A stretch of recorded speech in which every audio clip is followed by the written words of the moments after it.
Hey guys, what's up? You're watching Up and Adam. My name's Adam Newell. And for those of you who don't know me, I'm the guy bringing you guys all the weekly interviews and recaps from your favorite celebrities and pop culture influencers. Today's no different. Today we're back to talk about Erika Girardi, and Ronald Richards is giving us more information. It sounds like she might have to cut a check to the victims due to the jewelry purchases. And also they're saying that some of Girardi's, Mr. Girardi, Tom Girardi's communications with his family members and Erika before his dementia diagnosis might be a little bit inconsistent. So we're going to jump right into that. But before we do, let's roll the intro. It's time for all your binge-worthy pop culture news. Welcome to Up and Adam. All right, guys, so you know how this works. Now go ahead, smash that like button, subscribe to my channel, and hit that notification bell because, well, you don't want to miss anything we have coming up. And with that, let's just talk about what Ronald Richards is saying as of right now. So it's been reported, obviously, that there was over 20 million plus transferred into Erika's business account, EJ Global, from the Girardi Keese firm. Now, of course, we know that Erika has said over the past 20 years, or allegedly said, someone's saying this, over the 20 plus years of their relationship, her and Tom, that she's received a lot of gifts, and those aren't community property. These gifts were gifts given to her by her husband. However, at the end of the day, if the gifts were bought with clients' funds, everybody wants to know, do you have to return them? Do you have to, kind of liquidate these assets in order to pay back the victims? Because you really shouldn't have been getting these in the first place if they were bought with clients' funds. We have a lot of questions, and Ronald Richards is giving us the answers. This is what he said. The law firm had a lot of jewelry expenditures, and I can tell you that there's a strong probability that a lot of the jewelry purchases went to his wife, Erika Girardi. I'm sure she's just contending that they're gifts, but on the legal side, you really can't have millions of dollars worth of jewelry where it's client settlement funds or money that was misappropriated from the firm. So pretty much breaking this down, if the firm took the Boeing plane crash victims' money or the Ruy Gomez's family's money, and they were like, oh no, we have to buy Erika this beautiful Cartier ring, let's transfer that money to her. Just because you were gifted it doesn't make it right. So on the legal side, you might have to cut a check for all of those lavish gifts. He also added, with hypothetically, if she got $1 million in jewelry as gifts, she's going to have to cut a check for some of these jewelry purchases because it's not really fair to the victims. I agree with that. I agree. Now, as for Tom Girardi's Alzheimer's, dementia, as for this diagnosis, there's a lot of people who aren't really buying into it. And it seems like Ronald Richards might be one of them because this is what he said. The doctor that examined him, well, the probate judge doesn't have the same sort of sensitivities if he's willing to take an examination that's based on just self-reporting, no MRIs or physical examinations. So pretty much he's letting us know, I think this is a part of his desperate protection mechanism. Whew. Ronald Richards has a way with words. Hold on, wait, there's more.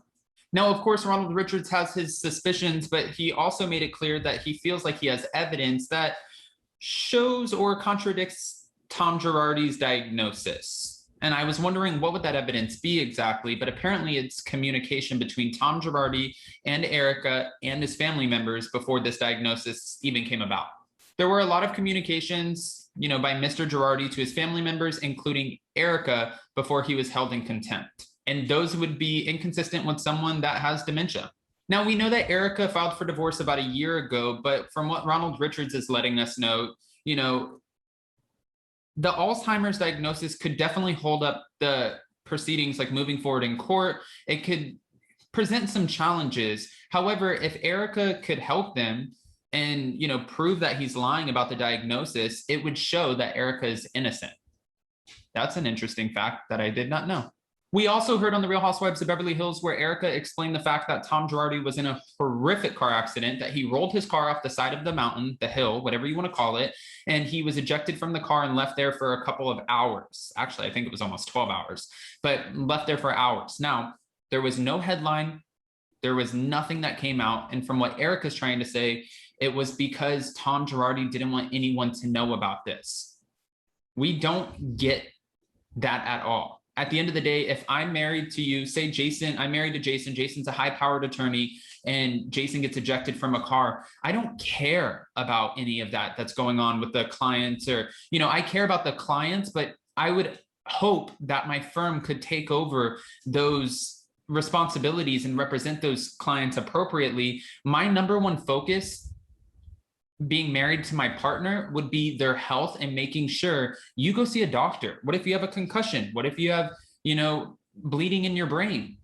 Again, I would care about the victims, but I would pass those off. I don't understand why there was no medical records of any of this. It doesn't make sense to me. I'm not saying that she's lying, again, because I can't say that. Who knows? But it doesn't make sense. And I think that's why a lot of the women were even questioning, wait, what? He was ejected from a car, but why didn't we hear about this?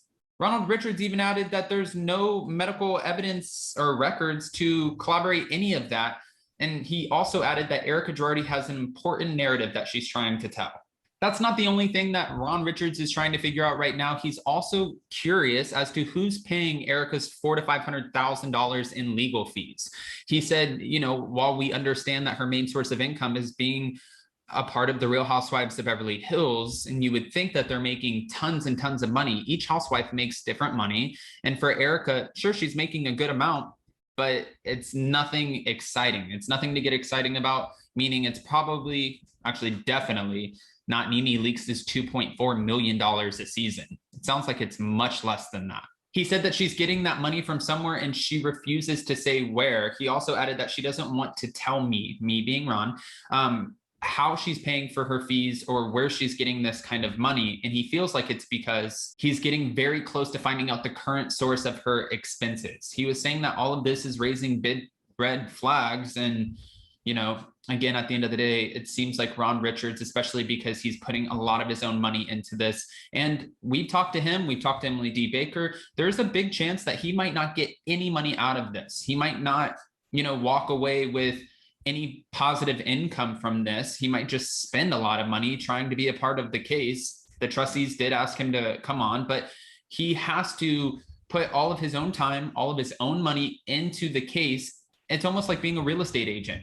You put all of your money into marketing and you don't make any money back unless you sell a home. He doesn't make any money back unless he recovers the jewelry, the sources of income.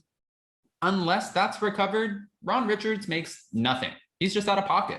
He ended that off with, if she received the benefits or transfers, it's just simply the fact that she will have to return them or she will be liable for them. And all of her community property is liable for the debts of not only Tom Girardi, but also the law firm. Okay, so it seems like there's a lot going on in the Erika Girardi world. And guys, I know I'm sick of talking about it too, but as these headlines come out, we have to continue to cover it. It's part of what we do here. Thank you guys so much for being a part of it. And also, I'm curious what you guys think about everything that was just said by Ronald Richards. How do you feel about him claiming that there are inconsistencies when it comes to the diagnosis of Tom Girardi, saying that there's no MRIs, there were no physical examinations? It seems like that doesn't make a whole lot of sense. And also, what do you think about him saying Erika might have to cut a check if she had received her jewelry, technically, as a part of a transfer from Girardi Keese? This just makes me feel icky. All right, you guys know what to do. But before you go, don't forget to smash that like button, subscribe to my channel, and hit that notification bell because, well, you don't want to miss anything we have coming up. And with that, we'll see you next time. Bye, guys.